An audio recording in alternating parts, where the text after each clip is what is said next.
Kita masih berada di taman kebaikan, berkah, sifat menjaga diri, dan ketakwaan. Setiap hari, kita akan melihat bunga baru menebar aroma wangi ke seluruh dunia.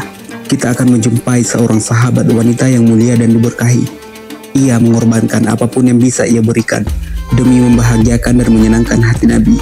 Ia termasuk salah satu wanita yang lebih dulu masuk Islam, berhijrah 2 kali, ke Habasyah dan ke Madinah. Dialah yang lebih mementingkan ridho Rasulullah daripada kepentingan diri. Dialah yang disinggung Ummul Mukminin Aisyah. Aku tidak melihat seorang wanita pun yang perilakunya ingin aku tiru, melebihi Saudah binti Zam'ah.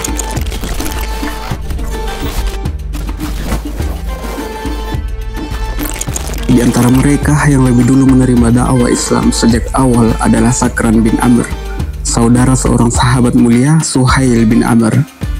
Sakran masuk Islam dan keimanan menyentuh relung hatinya, bahkan istrinya, Saudah binti Zam'ah, juga ikut masuk Islam. Mereka berdua menjalani saat-saat terindah dalam hidup dalam kelapangan tauhid dan iman.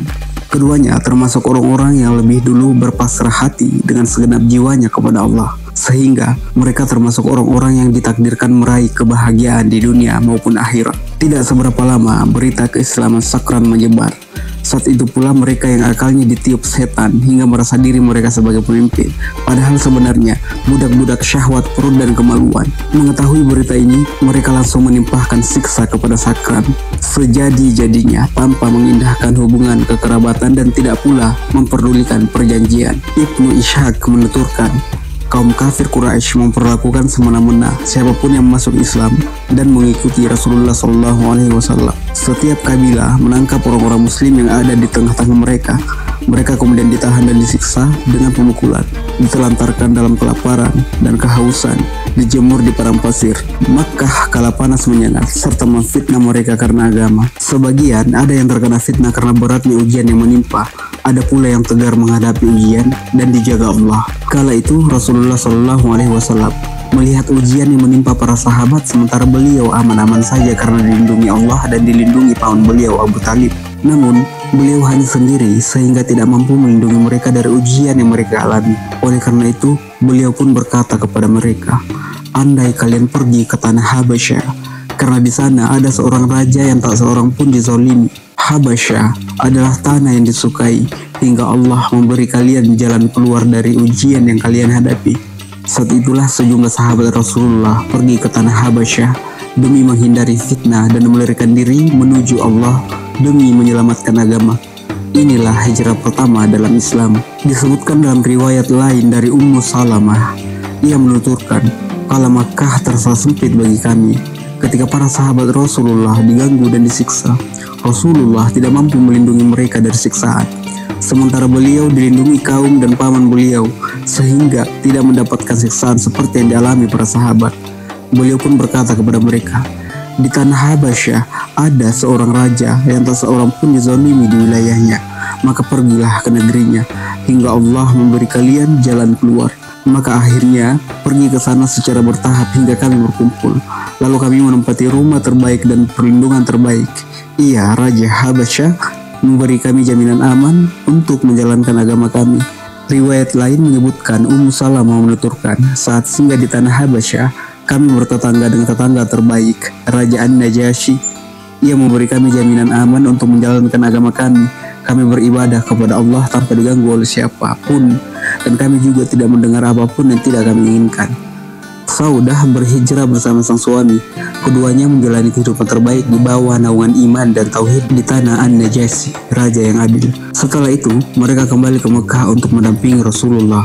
Orang mukmin lebih menikmati siksa asalkan dekat dengan Rasulullah daripada hidup nyaman dan nikmat namun jauh dari beliau. Saat kembali ke Mekah, Saudah bersama suami rupanya melihat kaum Quraisy masih saja memusuhi dakwah Nabi dan menyiksa para sahabat beliau. Namun, Nabi menenangkan hati mereka bahwa pertolongan Allah dekat. Kemuliaan akan berpihak pada para walinya dan kehinaan akan menimpa musuh-musuhnya.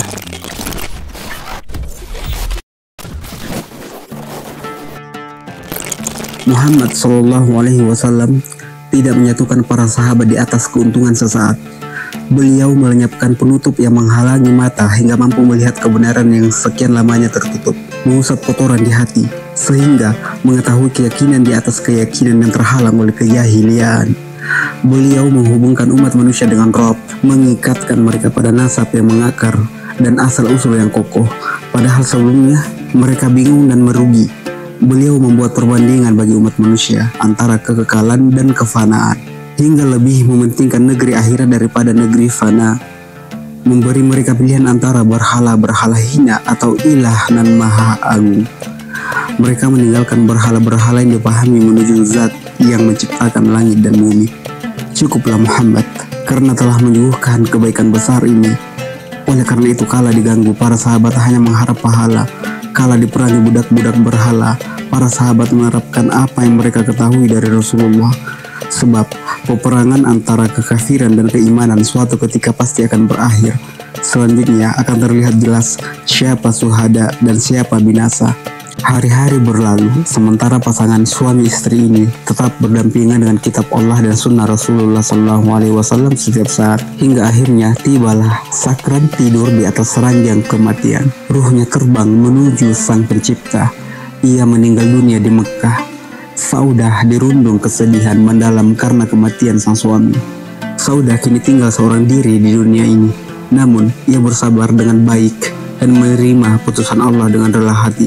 Sebab ia tahu pasti bahwa Allah lebih menyayangi hamba-hambanya melebihi kasih seorang ibu terhadap anaknya yang masih disusui. Manakala seorang hamba bersabar dan mengharap pahala, Allah pasti memberi ganti yang lebih baik. Hanya saja ia sama sekali tidak pernah berpikir jika suatu hari nanti akan menjadi Ummul Mukminin, istri pemimpin orang-orang terdahulu dan kemudian Muhammad bin Abdullah.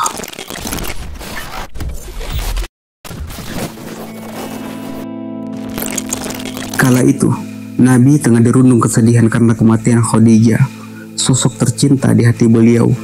Setelah risalah tiba, Khadijah adalah jantung Islam, pengasuh dakwah, obat penyembuh segala luka, dan cahaya penerang jalan. Setiap kali Nabi pulang menemuinya dengan membawa beban pikiran dan kesedihan, Khadijah selalu menghampiri, memberikan dorongan dan membantu beliau.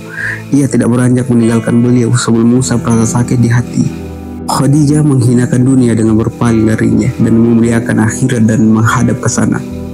Kala Khadijah meninggal dunia, Rasulullah SAW bersama anak-anak dan para sahabat tiada henti meneteskan air mata. At-Tahirah, pemimpin kaum wanita Quraisy, pengasuh Islam, Ummul Mukminin, dan kekasih utusan Rabb seluruh alam itu telah pergi. Ini terjadi pada tahun 10 kenabian, tahun penuh duka cita dan kesedihan. Di tengah situasi sulit bagi perjalanan risalah Muhammad ini, adakah wanita yang bisa mengisi kekosongan yang ditinggalkan Siddiqah pertama di antara kaum wanita yang beriman, Khadijah binti Khuwailid? Saya yakin posisi Khadijah hanya bisa diisi oleh Khadijah. Posisi dan kedudukan Khadijah di hati Rasulullah akan tetap bertahan untuknya, tiada tertandingi oleh seorang istri beliau pun setelah itu. Namun Saudah punya janji dengan kebahagiaan dunia akhirat, karena Allah menghendaki Saudah dinikahi Muhammad SAW. Para sahabat Rasulullah mengetahui kedudukan Khadijah di mata Nabi. Saat Khadijah meninggal dunia, mereka berharap Allah memberi sesuatu yang dapat meringankan beban duka dan kesedihan beliau. Namun, tak seorang pun berani berbicara kepada Nabi terkait pernikahan. Akhirnya, Allah menghendaki seorang wanita Syahabiah mulia, Khawlah binti Hakim, memberanikan diri menyampaikan persoalan ini kepada Rasulullah SAW demi menyenangkan hati beliau dan sedih. Ibunda kita Aisyah menuturkan kepada kita bagaimana Khawlah menyampaikan perihal pernikahan ini kepada Rasulullah. Diriwayatkan dari Aisyah, ia berkata, setelah Khadijah meninggal dunia, Khawlah binti Hakim, istri Utsman bin Maz'un, datang kepada Rasulullah. Ia berkata, wahai Rasulullah, apakah engkau tidak menikah lagi? Dengan siapa? Tanya beliau. Kalau engkau mau, yang perawan ada. Kalau engkau mau yang janda juga ada. Kata Khawlah, yang perawan siapa dan yang janda siapa? Tanya beliau. Yang perawan adalah putri orang yang paling engkau cintai, Aisyah binti Abu Bakar As-Siddiq. Dan yang janda adalah Saudah binti Zam'ah. Ia beriman kepadamu dan mengikutimu. Kata Khawlah, maka sampaikan keinginanku pada keduanya, pinta beliau. Disebutkan dalam riwayat Ahmad, Dengan sedikit perubahan, Kaulah menuturkan, setelah itu aku pergi menemui Saudah. Ayahnya sudah tua dan tidak lagi bisa menunaikan ibadah haji tahun ini. Aku berkata, kebaikan dan berkah apa kiranya yang Allah masukkan ke dalam keluarga kalian? Apa maksudnya Kaulah? Tanya Saudah. Rasulullah mengutusku untuk meminangmu, kataku. Kebahagiaan mendalam dirasakan Saudah. Ia merasakan air mata bahagia membasahi wajah dan ruhaninya. Ia teringat mimpi yang ia alami sejak beberapa waktu silam. Impian yang dijadikan nyata oleh Allah. Ia sebenarnya tidak berharap banyak untuk menjadi istri Rasulullah SAW, mengingat sudah berusia senja. Meski demikian, menjadi Ummul Mukminin adalah sebuah kemuliaan yang tak tertandingi oleh kemuliaan apapun. Saudah menatap ke arah Kaulah, lalu berkata dengan rona berbinar memenuhi wajah, aku menginginkan hal itu, namun temuilah ayahku dulu dan sampaikan perihal itu padanya. Kaulah meneruskan, aku kemudian menemui ayah Saudah, lalu aku ucapkan salam orang-orang jahiliyah kepadanya. Aku berkata, selamat pagi. Ayah Saudah bertanya, siapa kamu?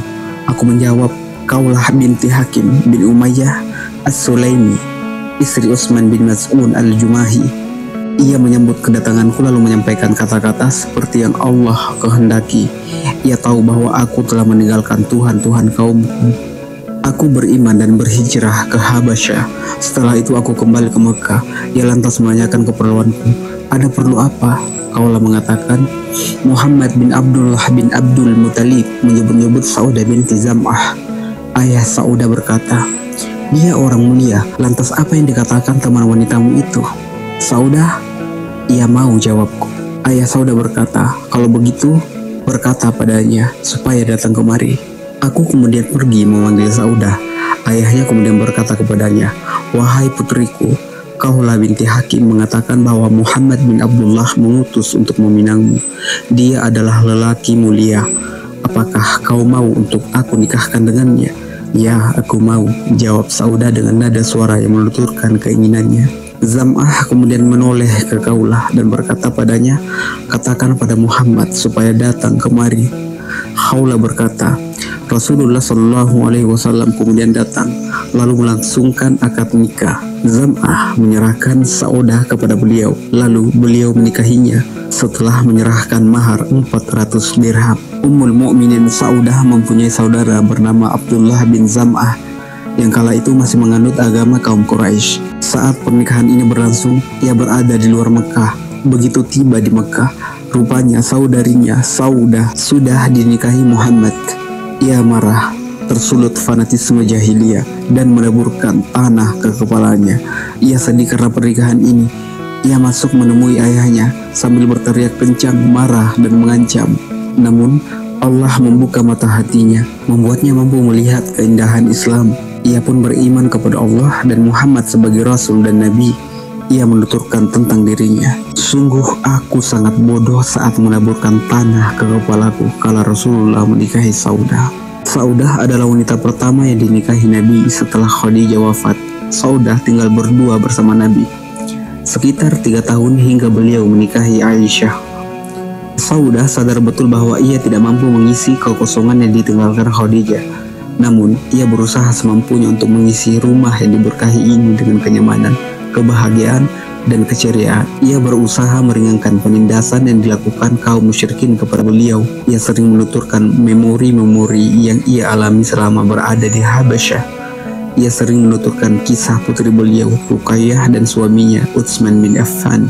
Sebab ia tahu Nabi Muhammad ingin mengetahui kisah mereka berdua. Beliau kemudian merasa tenang dan bahagia mendengar kisah mereka berdua. Begitulah Saudah selalu mencari apa saja yang menyenangkan hati Nabi Muhammad SAW. Saudah terus mendampingi Nabi, mempelajari perilaku, akhlak, ilmu, dan kesabaran beliau. Sampai-sampai kebahagiaan tak pernah meninggalkan hatinya barang sesaat pun. Pantas Saudah berbahagia berada di dekat Rasulullah. Kita saja berharap untuk melihat Nabi dalam mimpi meski hanya sekali. Lantas bagaimana dengan orang yang hidup dan berbicara dengan beliau?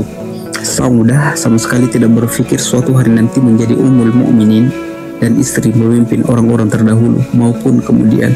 Namun itulah karunia Allah yang ia berikan pada siapa yang ia kehendaki. dan Allah pemilik karunia yang besar.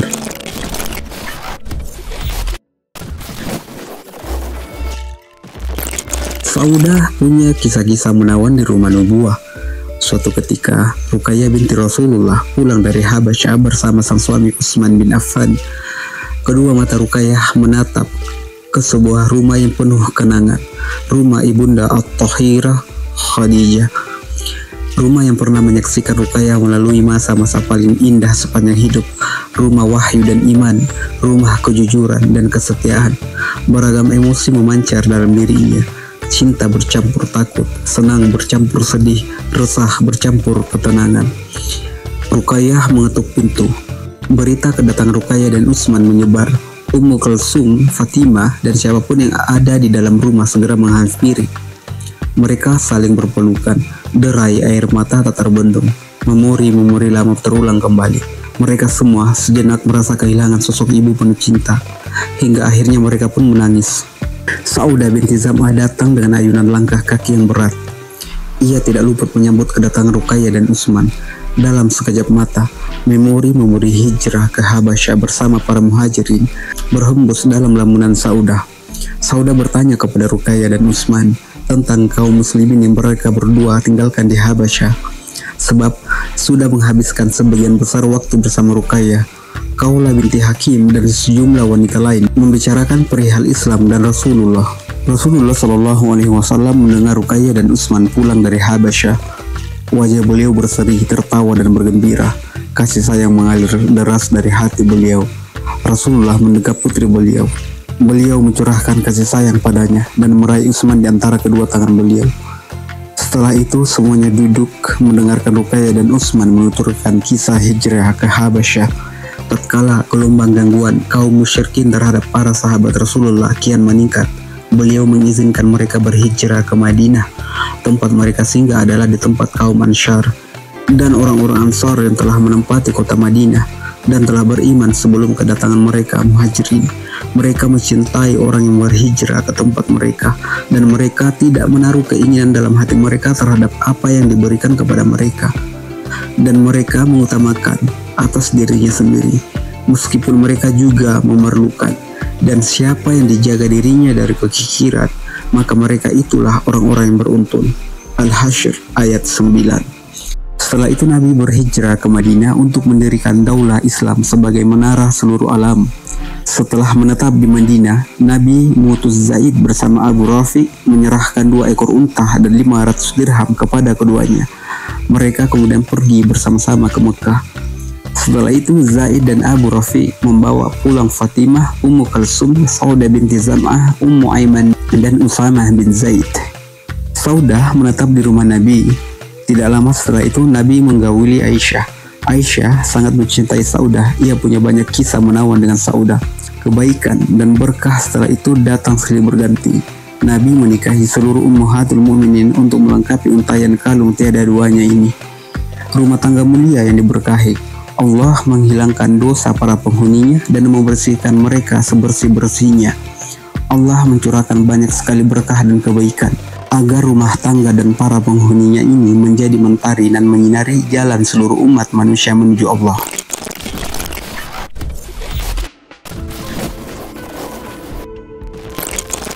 Saudah berupaya sekuat tenaga untuk menyenangkan Rasulullah. Meski harus mengorbankan kebahagiaan diri sendiri, ia tahu bahwa istri yang paling beliau cintai adalah Aisyah. Ia ingin membahagiakan hati Rasulullah Shallallahu Alaihi Wasallam dengan memberikan jatah hari gilirannya kepada Aisyah demi mencari ridha Rasulullah. Diriwayatkan dari Aisyah, ia berkata, setiap kali akan bepergian, Rasulullah mengundi istri-istri beliau. Siapa yang diundinya keluar, dialah yang ikut bersama beliau. Beliau membagi waktu 1 hari 1 malam untuk setiap istri beliau. Hanya saja Saudah binti Zam'ah memberikan jatah hari dan malamnya kepada Aisyah, istri Nabi, demi mencari ridha Rasulullah SAW. Diriwayatkan dari Urwah, ia berkata, Aisyah berkata, wahai keponakanku, Rasulullah SAW tidak melebihkan di antara kami dalam hal bergilir untuk tinggal di tempat kami. Beliau sering bergilir di antara kami secara keseluruhan. Beliau mendekati setiap istri tanpa berhubungan badan hingga beliau tiba di tempat di mana hari itu beliau berada. Lalu beliau menginap di sana. Saudah binti Zam'ah menuturkan, kala ia sudah berusia senja dan takut dicerai Rasulullah. Wahai Rasulullah, aku berikan jatah hariku untuk Aisyah. Rasulullah Shallallahu Alaihi Wasallam menerima itu. Saudah berkata, kami katakan terkait hal itu dan hal-hal semacam lainnya. Allah menurunkan firman-Nya, dan jika seorang perempuan khawatir suaminya akan nuzul. An-Nisa ayat 128. Sikap lebih mementingkan orang lain yang agung jarang ada di dunia kaum wanita. Yang diperlihatkan Saudah membuat Aisyah begitu tercengang hingga Aisyah memberikan pujian padanya, pujian yang tak mampu dilukiskan dengan kata-kata. Diriwayatkan dari Aisyah, ia berkata, aku tidak melihat seorang wanita pun yang perilakunya ingin aku tidur melebihi Saudah binti Zam'ah. Ia jarang marah. Aisyah meneruskan, saat Saudah sudah tua, ia memberikan hari jatah giliran Rasulullah untuknya kepadaku. Ia berkata, wahai Rasulullah, aku berikan jatah hariku untuk Aisyah. Rasulullah Shallallahu Alaihi Wasallam pun bergilir 2 hari untuk Aisyah, harinya dan hari jatah Saudah.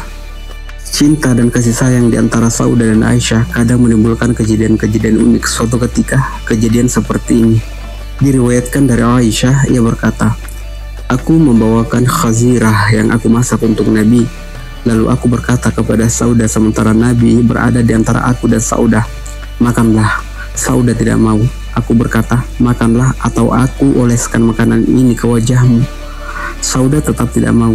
Aku akhirnya meletakkan tangan di atas khazirah lalu aku oleskan ke wajah Saudah. Nabi Shallallahu Alaihi Wasallam tertawa. Lalu beliau meraih tangan Saudah dan beliau letakkan di atas khazirah. Setelah itu beliau berkata, olesilah wajahnya Aisyah. Nabi Muhammad Shallallahu Alaihi Wasallam kembali tertawa. Setelah itu Umar lewat. Ia memanggil-manggil, hai Abdullah, hai Abdullah. Beliau mengira Umar akan masuk. Beliau lalu berkata, ayo sana, basuhlah wajah kalian berdua. Aisyah berkata, sejak saat itu aku segan kepada Umar karena sikap segan Rasulullah SAW kepadanya. Allah berfirman, dan di antara tanda-tanda kebesarannya ialah Dia menciptakan pasangan-pasangan untukmu dari jenismu sendiri, agar kamu cenderung dan merasa tentram kepadanya. Dan Dia menjadikan di antaramu rasa kasih dan sayang. Sungguh pada yang demikian itu benar-benar terdapat tanda-tanda kebesaran Allah bagi kaum yang berfikir. Ar-Rum ayat 21. Cinta dan kasih sayang di rumah Rasulullah SAW mencapai puncaknya. Sesekali Nabi bercanda dengan istri-istri beliau, namun yang beliau katakan tidak lain adalah kebenaran dan kejujuran. Saudah sering bercanda dan membuat beliau tertawa, membuat beliau bahagia dan senang. Saudah berkata, wahai Rasulullah, tadi malam aku sholat di belakangmu. Saat aku ruku bersamamu, aku memegangi hidungku karena khawatir mimisat. Beliau tertawa mendengarnya. Kadang Saudah juga membuat beliau tertawa karena sesuatu. Diriwayatkan dari Aisyah, kami singgah di Muzdalifah. Saudah lantas meminta izin kepada Nabi untuk bertolak sebelum orang-orang berdesakan. Ia wanita yang lamban berjalan. Nabi Muhammad mengizinkannya. Ia pun bertolak sebelum orang-orang berdesakan, sementara kami tetap bertahan hingga subuh. Setelah itu kami bertolak bersama beliau. Andai saja aku meminta izin kepada Rasulullah seperti Saudah, itu lebih aku sukai daripada apapun yang membahagiakan. Seperti itulah ibunda kita Aisyah. Ia iri pada Saudah, selalu bersegera menjalankan ketaatan kepada Allah.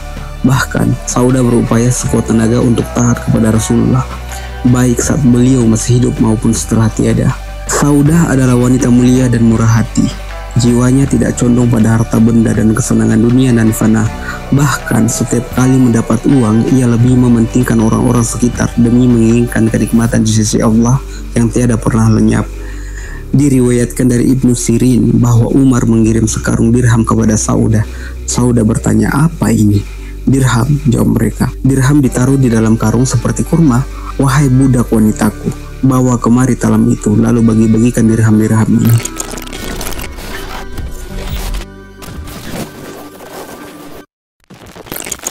Suatu ketika Saudah mengalami suatu kesulitan lalu kembali menemui Nabi untuk menyampaikan kesulitan itu kepada beliau. Saat itu juga wahyu turun kepada Nabi dari atas 7 langit untuk menghilangkan kesulitan bukan hanya baginya, tapi juga bagi wanita lain setelah itu. Diriwayatkan dari Aisyah, ia berkata, Saudah binti Zam'ah suatu ketika keluar pada malam hari. Umar melihatnya dan mengenalinya. Ia berkata, kau demi Allah, wahai Saudah, tidaklah samar bagi kami. Saudah kemudian kembali menemui Nabi, lalu menyampaikan hal itu kepada beliau. Saat beliau tengah makan malam di bilikku, tangan beliau sedang memegang susu. Allah lalu menurunkan wahyu. Setelah wahyu selesai disampaikan, beliau bersabda, Allah mengizinkan kalian keluar untuk keperluan-keperluan kalian. Saudah senantiasa berdampingan dengan kitab Allah dan sunnah Rasulullah dengan hati dan seluruh tubuh. Saudah terbang mengepakkan sayap ke awan sementara ketenangan turun ke dalam hatinya. Namun kehidupan bahagia seperti itu mustahil tetap bertahan selamanya. Tibalah hari di mana kesedihan masuk dan bersemayam ke dalam hatinya. Rasulullah meninggal dunia. Sosok dengan hati penyayang yang mencurahkan cinta, kasih sayang, ilmu dan akhlak kepadanya.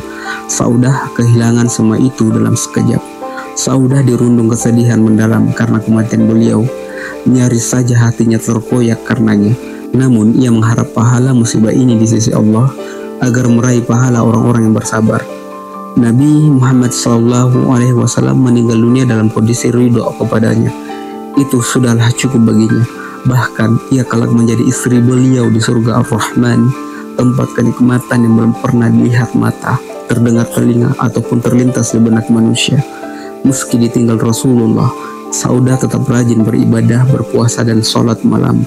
Usianya panjang hingga masa Khalifah Umar. Abu Bakar, Umar, dan para sahabat tahu betul kedudukan dan posisi Saudah. Mereka memperlakukannya dengan sebaik-baiknya. Di akhir masa Khalifah Umar, ibunda kita Saudah tidur di atas ranjang kematian.